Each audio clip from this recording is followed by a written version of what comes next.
Olá, a paz do Senhor, que prazer imenso estar aqui através da internet e desse canal EBD na Net para compartilharmos um pouco mais da lição da Palavra de Deus, sobretudo através dessa nova lição, que é justamente o quarto trimestre da EBD de 2015.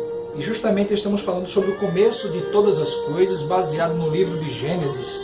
E é com prazer que estamos aqui com nossos companheiros, nosso irmão Marcelo, nosso querido irmão Sóstenes também. A paz do Senhor, irmãos. A paz do Senhor, irmão Abraão e todos que nos assistem.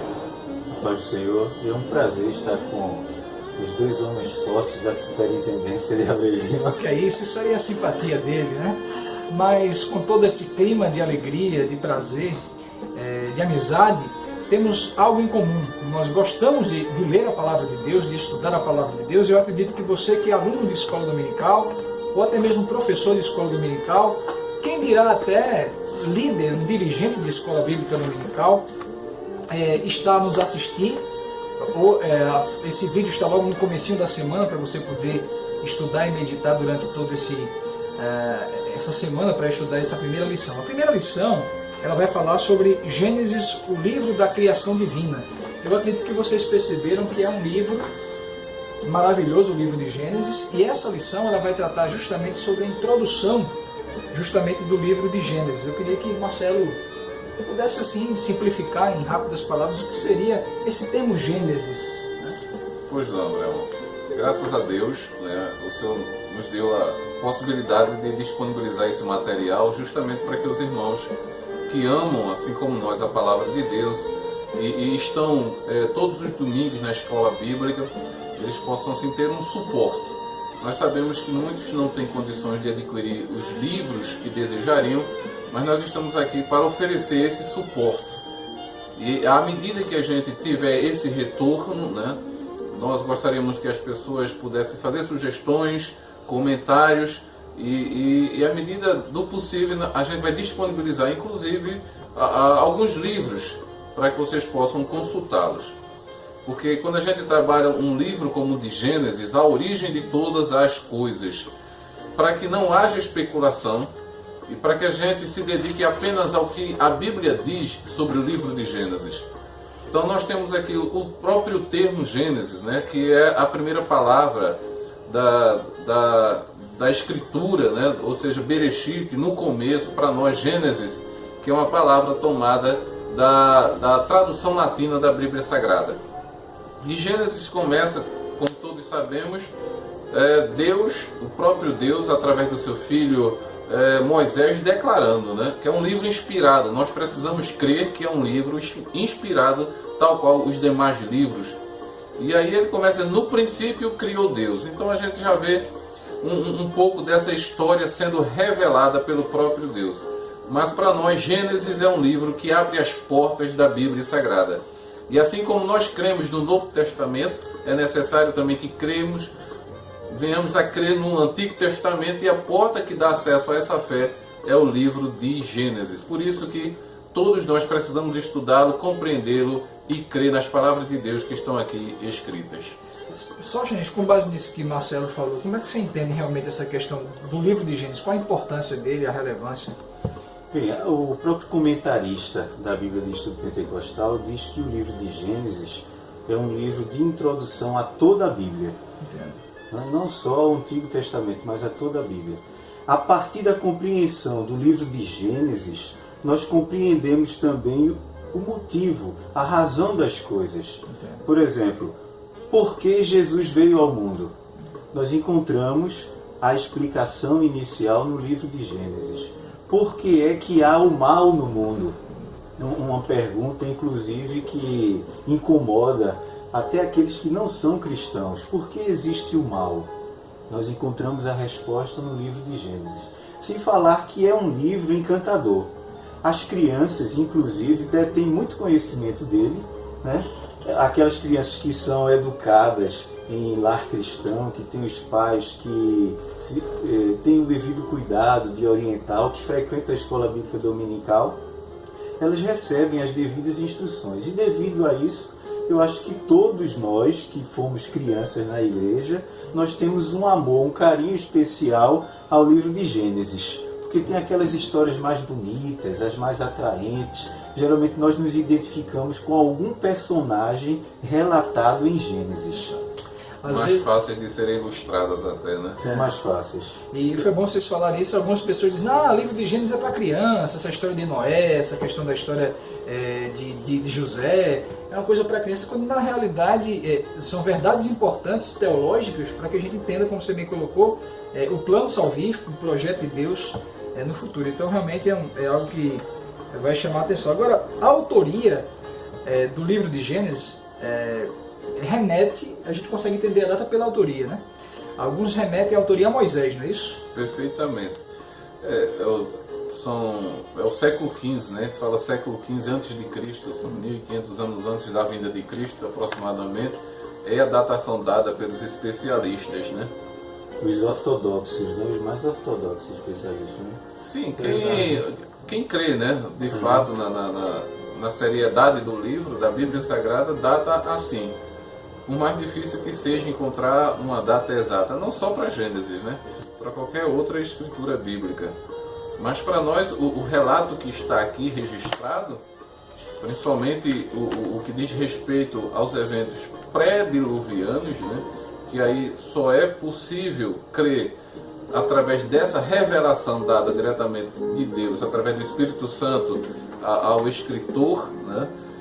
Porque hoje os grandes embates acerca da origem, que para um cristão, né, que crê nas Sagradas Escrituras, para ele é o suficiente o que está registrado em Gênesis, mas a gente sabe que para a sociedade, por exemplo, científica, isso não é o bastante, né?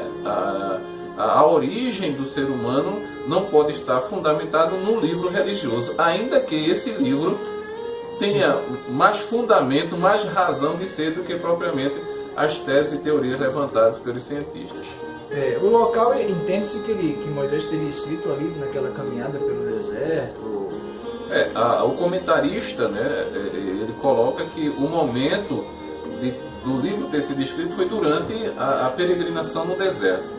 Se a gente analisar a vida de Moisés no Egito, os primeiros 40 anos, torna-se realmente um pouco difícil, né? Porque ele não tinha um convívio tão próximo dos judeus.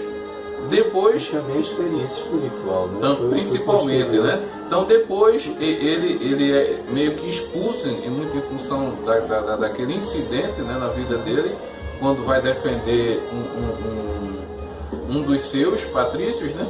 Então ele é obrigado a se refugiar no deserto. E ali ele se encontra consigo mesmo, né? E com o plano que Deus tinha na vida dele. Então ali ele é reconstruído, a gente pode dizer. Considerando o propósito do livro de Gênesis e de todo o Pentateuco, o que tradicionalmente se entende como propósito primeiro ponto, fazer com que o povo de Israel reconheça a sua origem e o motivo da sua história. O zelo de Deus para com aquele povo em razão de uma promessa feita ao patriarca Abraão. Considerando esse ponto, que é um de fortalecimento espiritual, de dotação de recurso teológico e inclusive também de dotação de recurso sociológico, de fazer com que aquele povo tivesse a mentalidade de que não iam simplesmente guerrear avulsamente, mas iam tomar posse do que já era seu.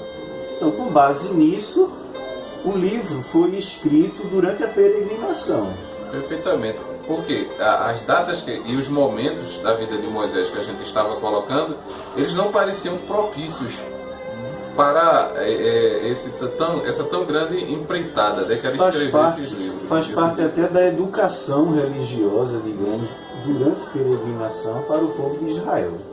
E aí a gente já remete à ideia da fonte, de onde Moisés tirou informações para esse tudo Gênesis. Aí essa que você colocou bem agora, Sóstenes, a questão da instrução religiosa. E aí uma coisa muito forte no começo do povo de Israel era a tradição verbal. Tradição oral, a tradição oral, verbal, que era passada de pai para filhos. Então muitas coisas que Moisés não presenciou, certamente ele ouviu falar através da sua mãe, através dos seus antepassados, da Constituição da nação de Israel. Nada Moisés presenciou, né? Exato. Somente aquilo que ele escreve quando após o livro de Gênesis.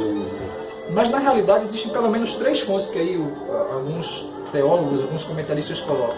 Primeiro é a questão da tradição verbal, oral, aquilo que ele ouviu de tradição de pai para filho e etc. A questão de livros antigos, já havia registro naquela época de escrita de livros antigos. De outras sociedades, né? Certamente, como Babilônia. Babilônia já tinha uma biblioteca. Os egípcios. Os egípcios também. Embora fossem assim, muito dotados de um cunho mitológico. Eles eram voltados assim mais para divindades estranhas. E aí onde surge a terceira fonte, que é muito importante e essa é relevante, é a inspiração direta de Deus. Né? É quando Deus realmente traz a mensagem ao coração de Moisés. Alguns chegam até a dizer que naqueles 40 dias que ele passou no monte, não foi recebendo apenas as leis. Quem sabe Deus trouxe a revelação de muitas outras informações que Moisés registrou. Então aí fica pelo menos essas 3 fontes, que é a tradição verbal, a tradição escrita que ele tinha e a revelação direta de Deus. Eu creio que a revelação direta ajudou a compilar a tradição oral, a reconhecer o que havia de verdadeiro naquilo que tradicionalmente se ensinava.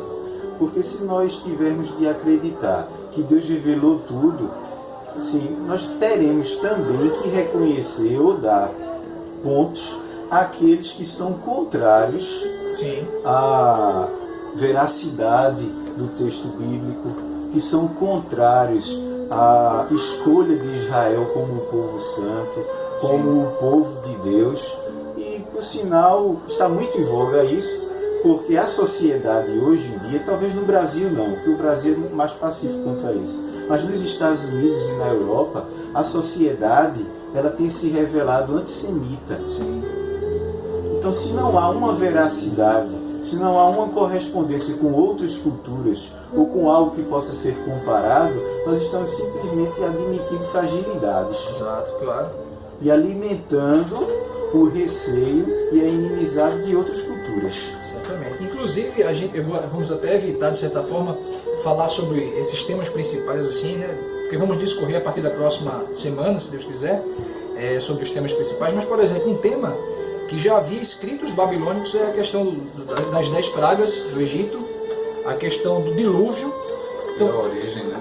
A origem da terra. A origem da terra. Então, a gente percebe que aquilo que Moisés escreve não é um ato isolado da época dele.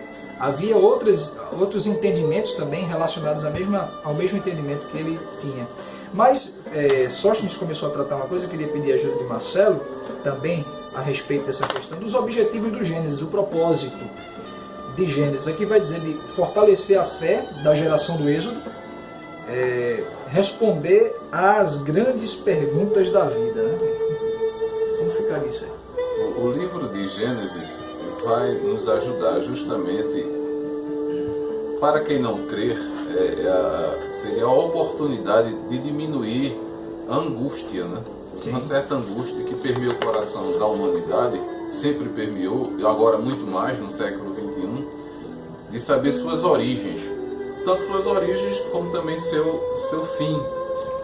Então, o livro de Gênesis vai nos esclarecer de onde viemos e por que viemos, por que estamos na situação na qual nos encontramos.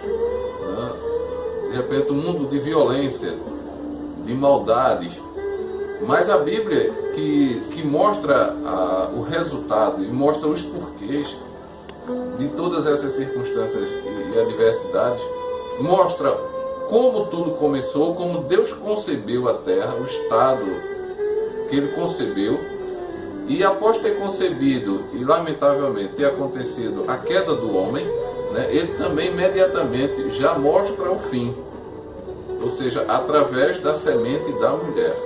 Ou seja, alguém que poderia resgatar essa natureza primeira que Deus criou. E agora definitivamente, sem a mínima possibilidade de haver uma reversão, como foi no caso do primeiro homem, né? Do primeiro Adão. Então o propósito, na minha concepção, seria trazer essa tranquilidade para o coração de quem crê, em primeiro lugar. né, confortar o coração, a alma, o espírito de quem crê. De onde viemos, por que viemos e por que estamos nessa situação e o que há de acontecer. Porque o livro de Gênesis, ele também é um livro de caráter profético, muito profético, né, claro, e também escatológico, né? Sim, sim. Ele já aponta para algo que vai acontecer no futuro. Ele já aponta para algo que vai acontecer no futuro. Mostra as origens, né, de nações, de muitos males também, de muitas coisas boas e coisas ruins, né? É um livro, de certa forma, enigmático, mas que ele prende, né, nos faz pensar, nos faz refletir, né, para justamente poder trazer a calma e também um espírito de reflexão. Uma coisa que eu acho interessante, eu estava olhando o texto áureo da lição, é justamente Gênesis 1:1, que diz: no princípio criou Deus os céus e a terra. Uma preocupação que a gente percebe em Moisés, claro, sob a orientação de Deus, do Espírito Santo, é que no livro de Gênesis, eles não têm o objetivo de provar a existência de Deus. O livro de Gênesis não é um livro que vai falar da origem de Deus, mas falar da origem da criação de Deus, partindo do pressuposto que Deus já existia.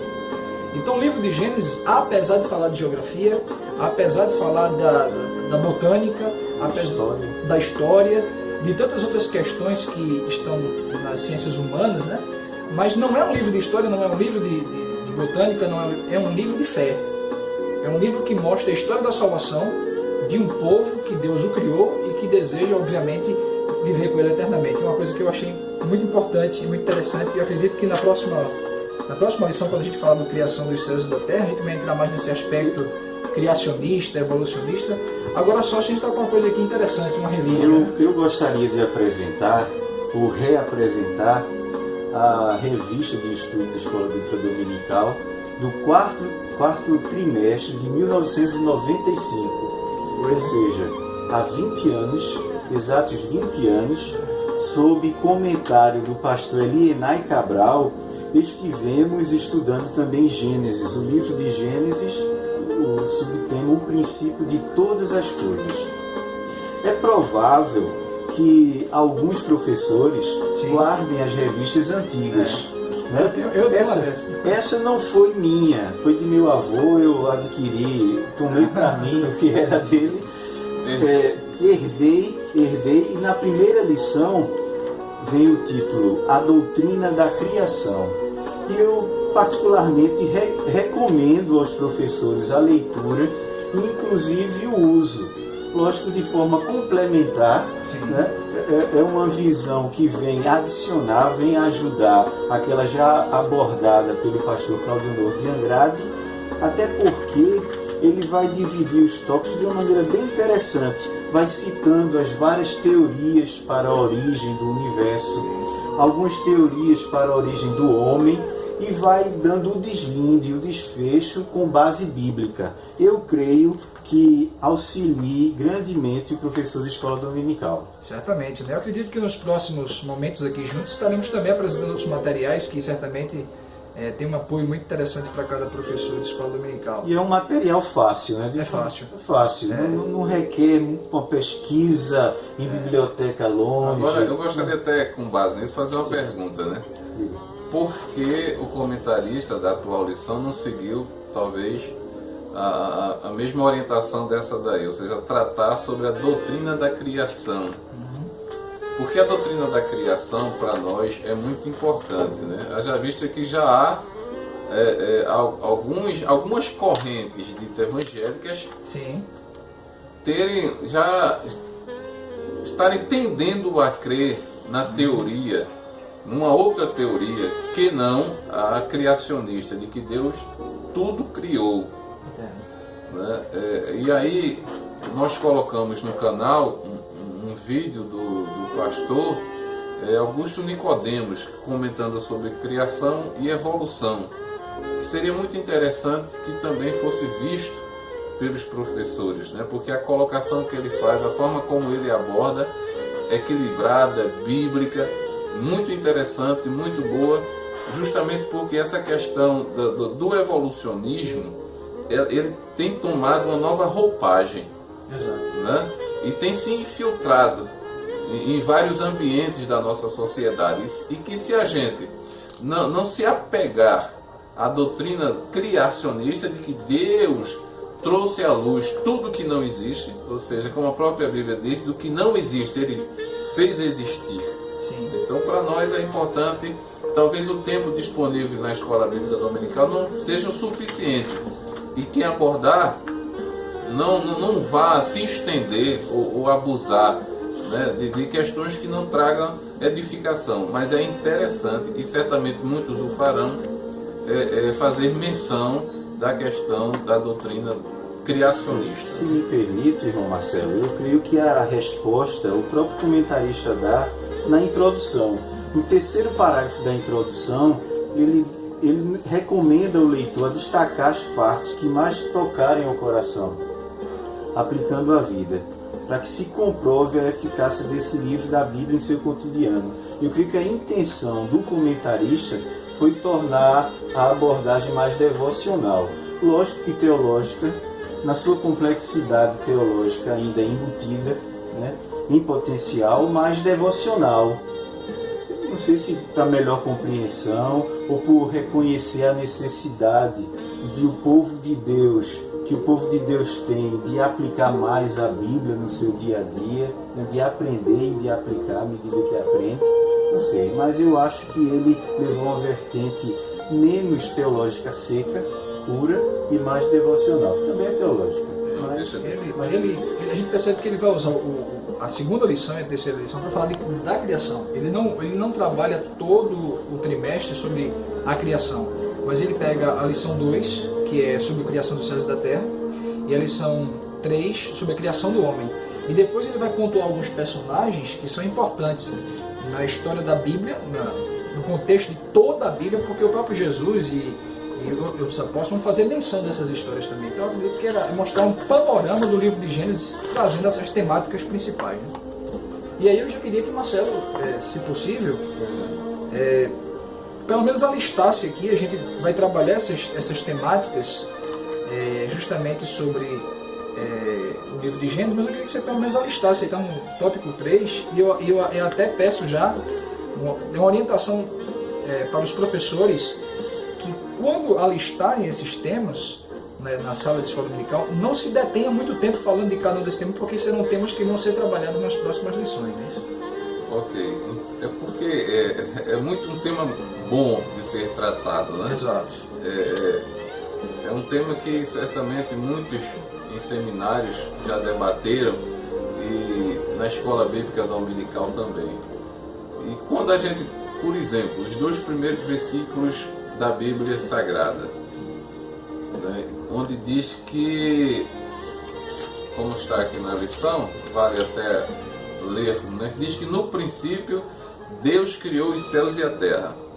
E diz que a terra era sem forma e vazia, e havia trevas sobre a face do abismo, e o Espírito de Deus se movia sobre a face das águas.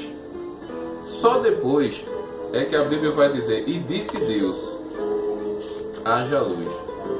Ou seja, então, esses versículos, A luz cósmica. esses versículos 1 e 2, verdade. já existem coisas criadas. Exato. E olha aí que isso é tema para a próxima semana. Né? Então quer dizer, o Mas que a veio à introdução origem, trata Certamente. o trimestre inteiro. né? Porque aqui, ou seja, já antes do terceiro versículo, mas já haviam coisas criadas, né? Já existiam coisas. Então a gente tem que, é possível compreender, tem uma resposta, é claro que tem uma resposta, né? Não está aqui por acaso, né? A nossa fé também está fundamentada e requer certa razão. Então o tratamento que vamos dar sobre criação, né, e a ordem como as coisas foram criadas merece atenção, né? Porque Deus não cria primeiro o peixe para depois criar o mar, mas a criação, ela seguiu uma ordem, e essa ordem faz com que a gente reflita sobre um ser. Então hoje a gente tem um sistema organizado, temos de seres nos ares, na terra, nos mares. Então aí a gente, para para refletir qual a origem disso, desse sistema complexo e organizado. Como se deu isso? Qual a origem disso? Alguém já o fez assim ou a gente partiu do zero? Então é para a gente justamente refletir nisso. Isso é ponto de discussão mesmo no meio científico. Certo. Sim, já não há mais o dualismo pleno entre o criacionismo e o evolucionismo. Existe uma corrente que corre paralelamente, né, que já recebeu inclusive o reconhecimento da própria Igreja Católica Romana, que é o design inteligente. É o reconhecimento de cientistas, de pesquisadores, de bem gabaritados internacionalmente. É o reconhecimento de que há uma mente criativa. Há uma mente por trás de todos os seres e de toda a criação, ou de tudo que nós conhecemos. Agora não reconhecem a mente inteligente. E essa mente inteligente deixou tudo já muito bem traçado. É como se fosse um arquiteto ou um bom mecânico que cria, inventa e deixa seguir-se a própria lei. Né? É o design inteligente. Eu creio que algumas igrejas evangélicas, inclusive, estejam sendo tentadas a reconhecer essa teoria como verdadeira, inclusive acreditando que tenha algo de bíblico ou de fé, mas não tem. É uma tentativa de camufla do próprio evolucionismo e também de afastamento da sã doutrina bíblica. Mas há de entender também, se continuarem pesquisando, não há outro lugar se chegar senão ao que a Bíblia diz. Não necessariamente, porque alguns filósofos do século XVIII, Voltaire, por exemplo, já reconhece a existência de um ser supremo. Eu não vou falar precisamente como é o escrito, mas ele, parafraseando, ele diz que o homem é como se fosse um idiota se não reconhecer que há uma mente superior, que há um ser supremo. Agora, quem é esse ser supremo? Será que nós teríamos que reconhecer um grande arquiteto do universo e cair num ensino ecumênico? A grande dificuldade é que muitas vezes alguns evangélicos estudiosos, na tentativa de conciliar a fé com a ciência, acabam assimilando muitas vezes essas ideias e acabam destoando um pouco daquilo que a Bíblia diz. Por exemplo, essa ideia de uma mente inteligente, a questão do design inteligente, de uma mente inteligente que criou tudo, mas que, numa linguagem bem popular, deu corda e se afastou. Um relojoeiro, né? Dá uma ideia de um Deus na perspectiva do deísmo. É justamente um Deus que está distante da criação. E, biblicamente, nós cremos, numa perspectiva teológica, no teísmo. Qual é a diferença do deísmo para o teísmo? A ideia do deísmo diz que Deus criou tudo, Ele é criador, mas Ele está ausente da criação. Transcendente. Ele é unicamente transcendente, exatamente. Mas o teísmo, que é aquilo que a Bíblia mostra, é que Deus ele criou todas as coisas, mas Ele mantém contato, Ele domina e Ele exerce domínio sobre todas as coisas. Revela a imanência. Deus é transcendente, está além da sua criação, mas Ele mantém contato com a criação. Agora eu tenho uma preocupação a respeito, porque no Brasil ainda está fraco. Mas nos Estados Unidos e na Europa, para quem tem acesso a um site, aos estudos, a entrevistas estrangeiras, percebe que há um misticismo muito grande agora em voga entre os teóricos, entre os pesquisadores, os cientistas. Eles inclusive propagam a intervenção contínua na humanidade de seres alienígenas. Vai além. Mas é teológico. E há vertentes, inclusive, do cristianismo que crê nisso. Eu vejo essa situação, por exemplo, o apóstolo Paulo teve uma experiência semelhante, né? Quando ele chega em Atenas e se depara com aquela multidão, aquele panteão de deuses. E aí ele aponta um como sendo aquele que ele adorava, né? Exato. E ele vê que o povo é místico realmente, mas isso não seria uma dificuldade. Ele viu como uma porta que facilitaria a entrada do Evangelho. Então a gente tem uma outra experiência que é a experiência do dia a dia, né? Você colocar à prova a fé.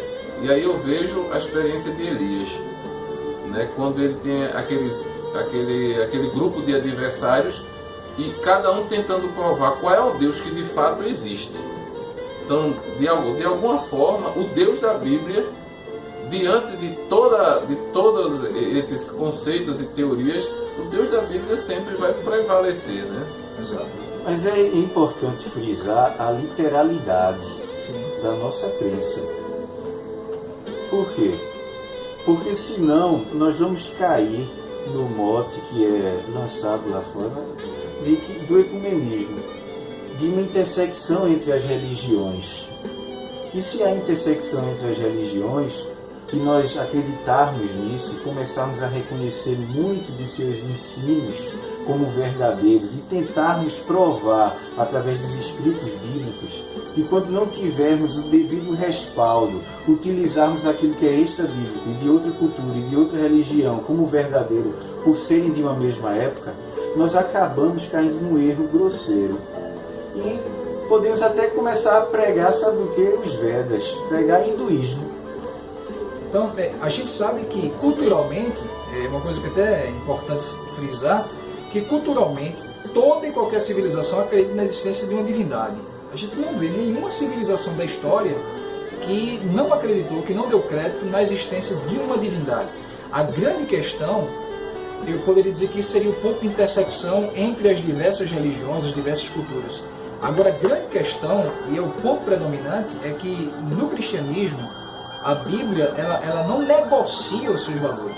Ela é objetiva, ela não se relativiza, ela é justamente absoluta. É aqui, tudo bem, existe um Deus aí, todos acreditam nesse Deus, porém o Deus da Bíblia é esse que a Bíblia revela, o homem foi criado conforme a Bíblia revela, e é importante que os professores de escola dominical, ele tenha essa convicção e pregue a palavra de Deus independentemente daquilo que um cientista diz ou deixa de dizer, porque a ciência, em última instância, ela é especulativa.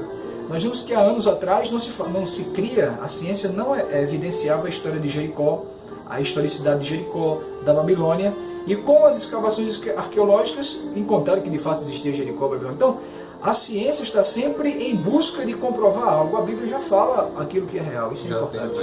A ciência às vezes ajuda, né? Ajuda a fortalecer a nossa fé. Exato. A nossa fé independe da ciência. Sim, sim. Mas há também pessoas sérias que pesquisam e não que eles estejam já induzindo a pesquisa, mas com seriedade encontram resultados que corroboram com a Bíblia Sagrada. Sim. E eu gostaria de destacar, se me permitem, eu trouxe até aqui a revista e de propagar entre os irmãos de Escola Bíblica Dominical tanto a Revista Criacionista como a Sociedade Criacionista Brasileira, que a publica. Já publica há vários anos. É uma sociedade formada por cientistas, por pesquisadores, por pessoas comprometidas com a verdade, tanto no campo científico como no campo da moral. Não tentam maquiar absolutamente nada. Mas são pessoas que estão também comprometidas com a crença no Deus Todo-Poderoso e no criacionismo, naquilo que é chamado de teoria criacionista. Os irmãos podem encontrar a revista, inclusive online, no próprio site da entidade, que é www.scb.org.br, Sociedade Criacionista Brasileira.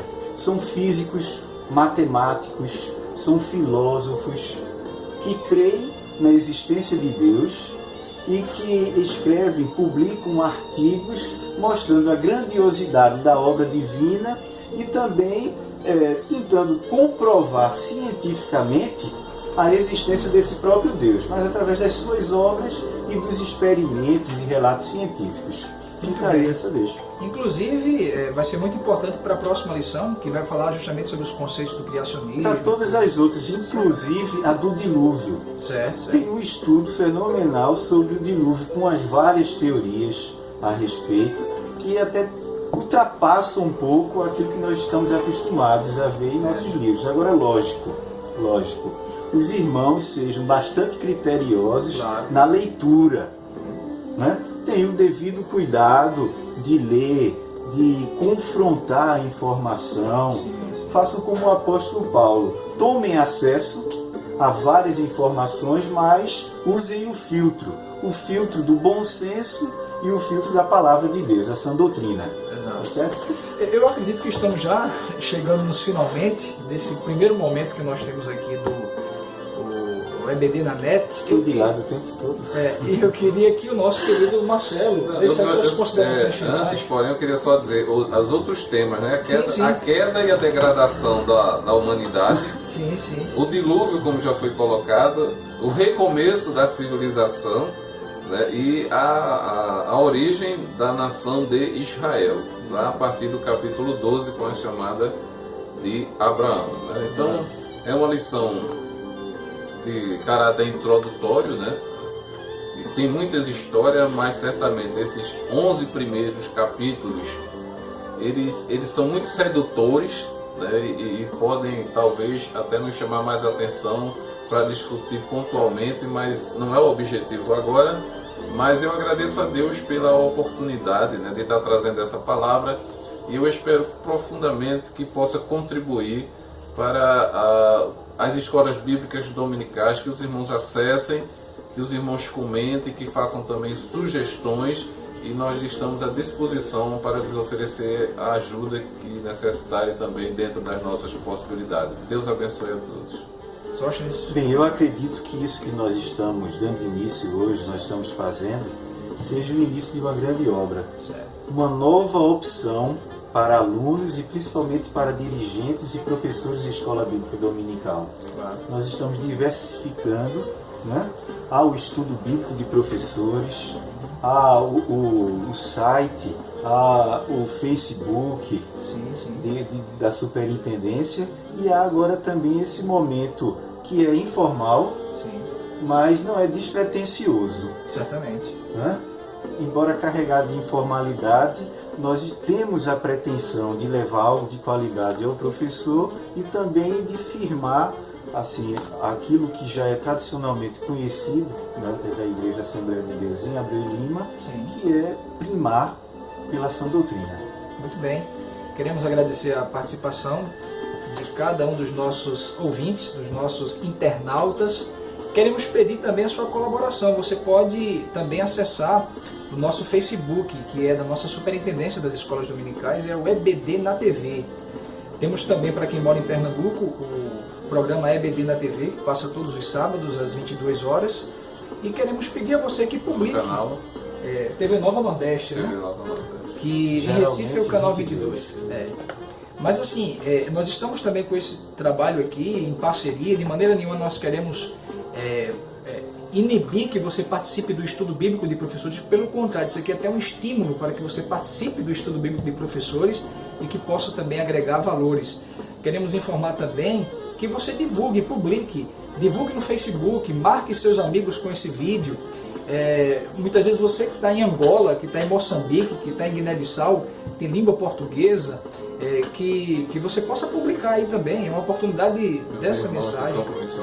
Exatamente, onde tiver uma comunidade de brasileiros na Europa, na Ásia. Os hispanos que compreendem um pouco o português. Certamente. Então, nosso objetivo é de estar aqui trocando um aprendizado, como ele bem colocou, de maneira informal, mas com pretensões realmente bem definidas, que é justamente divulgar e ensinar a palavra de Deus. Então, que Deus abençoe a todos. Se Deus permitir, estaremos num novo encontro com a lição de número 2 desse quarto trimestre de 2015. Deus abençoe a todos, em nome de Jesus. Amém.